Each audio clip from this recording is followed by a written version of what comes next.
Hello everyone and welcome back to the Ether Hub. I'm Simon here bringing you more Magic the Gathering lore. Today we continue the story of Innistrad Crimson Vow. You can catch the earlier chapters linked in the description below as well as on your screen right now. While we last checked in on our previous heroes of Midnight Hunt, we now turn to the target of their query, the former Lord of Innistrad himself, Sorin Markov.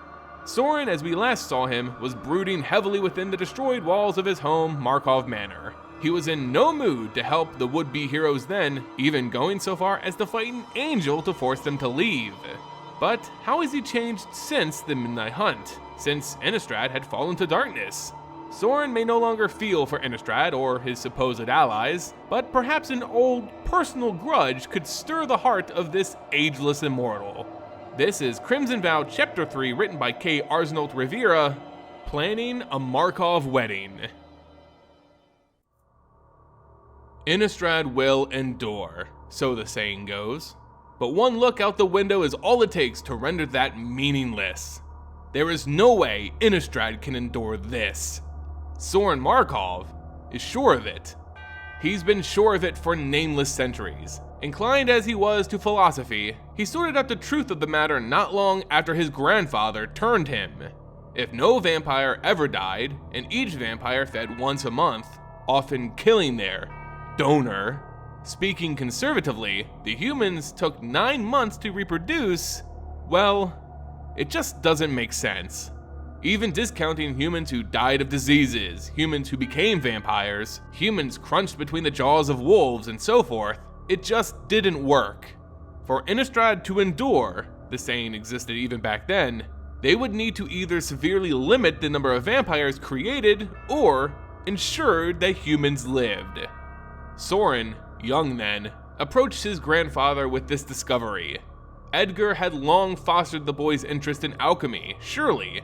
Once he saw it all laid out in black and white, he'd realized the grave error he'd made. Edgar listened intently to young Sorin's words. More than that, he asked insightful questions at every junction. In that 2 hours, Sorin learned more of the world than he had in preparing the presentation. His grandfather cast all his sources in a new light. Sorin, do you truly believe I've never had the same thought? But grandfather, Sorin objected. If you have, then why proceed in this way? The future is not intangible. As immortals, we have to face it. Innistrad must endure. Innistrad will endure, but only peasants feel the need to say so, his grandfather countered. We have eternity to plan for it, or very near to it. The solution will present itself. Grandfather, this cannot wait. On the contrary, you're staring at only a small part of history's tapestry, said Edgar. Then he picked up one of his quills and dipped it in ink. The scratch of it against parchment was a dismissal. A small part. He took his grandfather's advice. The solution would present itself. He had to think bigger, had to see beyond the immediate. The thought lingered in the back of his mind no matter where he went, growing more complex with every passing year. It took 6 millennia for the larger picture to come together, but once it did, it felt obvious and right. He felt foolish for not seeing it sooner. Humans needed a protector. He gave them one. Of course, by then, his fellow vampires had nearly drunk the plane dry. It was a very close thing, saving Innistrad as he did. Yet, defeat found him, and defeat found her. And now even to breathe the air of this place fills him with bitterness. Part of him wonders if his grandfather had planned for Avacyn, and planned for her eventual fall. Edgar thought of everything after all, and he knew his grandson better than anyone ever had and likely ever would. Had he planned for the eternal night? Had he known what it would do to the vampire population, to the human population? All his years of life had not prepared Sorin for it. At first, he'd taken the role of observer, licked his wounds holed up in the manor, and watched it all unfurl. The others knew as well as he did what would happen if they gorged themselves. But if impatience is the last thing to die among vampires, then inhibition is the first. By Sorin's count, they have only months before all the humans of this plane were vampires, werewolves, geists, or just plain old dead. His grandfather had been slumbering for long enough. If there was a plan for this eventuality, then it was time for them to speak. Sorin descends the steps of Markov Manor. His short war with Nahiri, his failed protege, left much of the place in ruins, but the family archives remained largely intact, buried deep underground as they were. Twisted, floating knife blades gave way to graceful white arches and smooth stairs. Here, the Geist flames burned bright. Here, there was no dust on the steps nor motes in the air. Sorin himself enchanted this place. If all of Innistrad were to collapse in on itself today, his family archives would remain a testament to their own foolishness. There were books, of course, the first thing to greet him, carefully curated collections of all the plane's wisdom.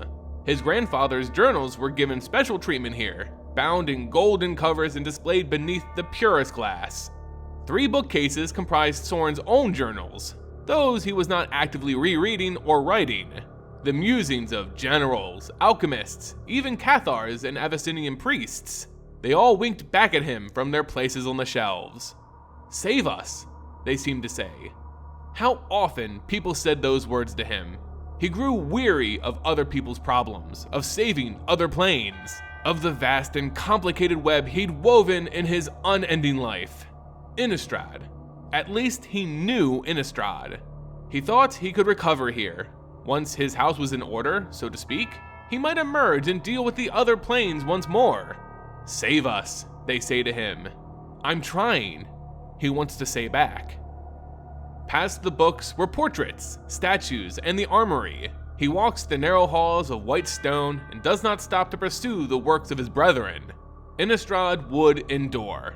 There would be time later if he wanted to lose himself in the memories of a house that never embraced him.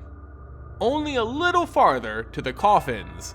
When elders tired of the world around them, they often rested until the world grew so alien that they could rediscover it anew. If he were a normal vampire, a simple immortal without the ability to leave Innistrad, he might have ended up here himself. But there must always be someone to watch over them, and without fail, that person was always Sorin. He resents them. He does not hide it. Not here in the cold silence of the tomb. He glares at each name above each coffin, and he asks them in his mind why they could not be bothered to emerge. It was their decadence that led to this, and yet here they were, resting, perhaps even dreaming, while he cleaned up their mess. Exhausting. He has a coffin too, a foolish thing, a promise he made to himself that he would rest. The only thing keeping him from smashing it is the thought that his grandfather might see and might name it a childish act. Onward, his grandfather rests in a mausoleum at the very end of the corridor, protected by a massive stone door.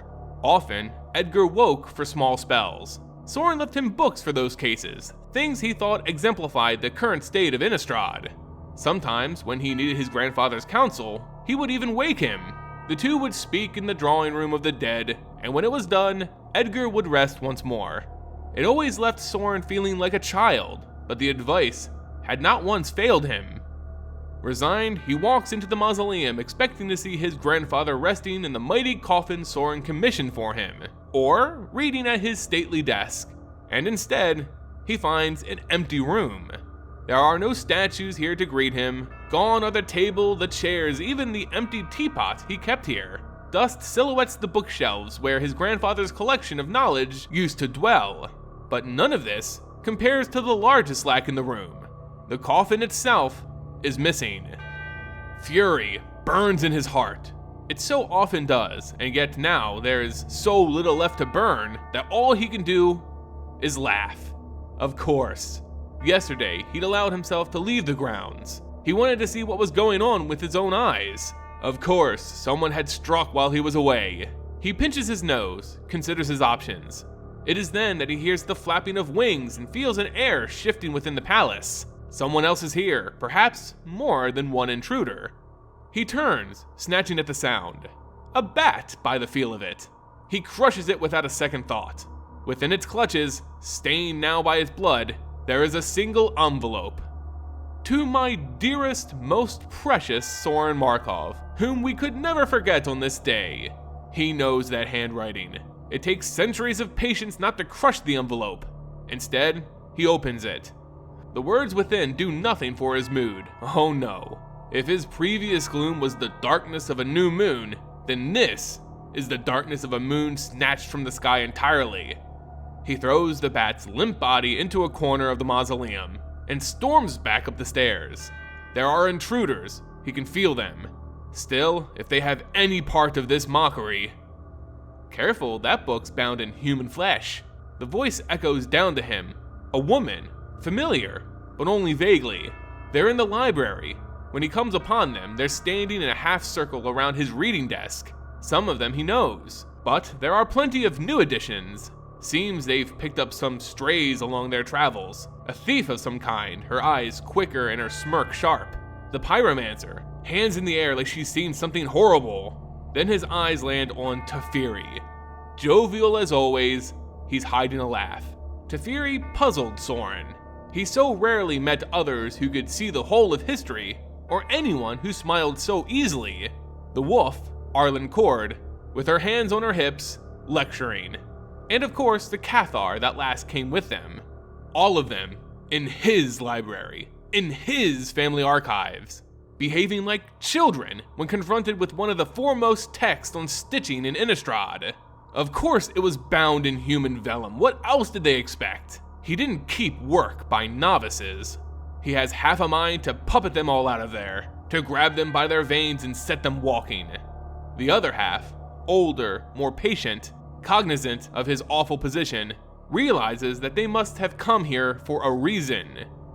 You have 1 minute to tell me why you're trespassing here, he growls. Perhaps they did not hear him coming, for most snap to attention. Arlen and Teferi are the lone exceptions. It's frustrating to him how easy Teferi remains, how none of this seems to trouble him. Worse yet, the wolf's eyes are on the letter. I think you know why we're here, Sorin, she says, but the real question is, what is that? He could refuse to answer, but the truth, low as he is to admit it, is that she's right. He knows why she's here. The eternal night bodes ill for the humans she cares so much about. Of course she would come to him again for help, and if honesty is the name of the hour... He throws the letter upon the table. The thief snatches it up first, the pyromancer leaning over her shoulder to read it. Like a child, the latter cannot conceal her shock. It's an invitation, she says. An invitation? Arlen echoes. She too leans over to get a better look at the letter, but by now, the others are blocking her view with their rubbernecking. To a wedding. Olivia Voldaren's wedding. The name is poison on his tongue. She's stolen my grandfather. If they marry, they'll form the largest of the vampire families. She'll rule all of Innistrad. Arlen snatches the letter away from the pyromancer. He watches as she reads it, watches as she realizes he isn't lying. Then she fixes him a look of surprising determination. Looks like we've got a wedding to crash. And there you guys go, chapter 3 of Innistrad Crimson Vow's story. This was a great chapter because we finally get a better look at the history of Sorin Markov and his relationship early on with his grandfather, Edgar Markov. We still don't know a lot about the siring of the vampires, but at least we get a glimpse of how these two interacted and played off of one another. I love the addition of why vampires here need to sleep in coffins, sometimes for centuries, explaining where Edgar had gone for most of Innistrad's current history. Literally just sleeping until the world is so different and new from the passage of time. That's a really neat piece of vampire lore. Still, with this chapter, we find Sorin at least sees eye to eye with the other planeswalkers, utterly against this supposed marriage between Olivia and his grandfather. It seems Edgar was stolen, but is it really against his will? Has he orchestrated this whole thing? All questions for another time. Anyway guys, thanks so much for watching, checking in, and enjoying this story with me. If you had a good time, please consider supporting the channel by hitting that like button, notification bell, and sharing the video with friends on social media. It all goes a long way in helping build this community. And until next time guys, see ya!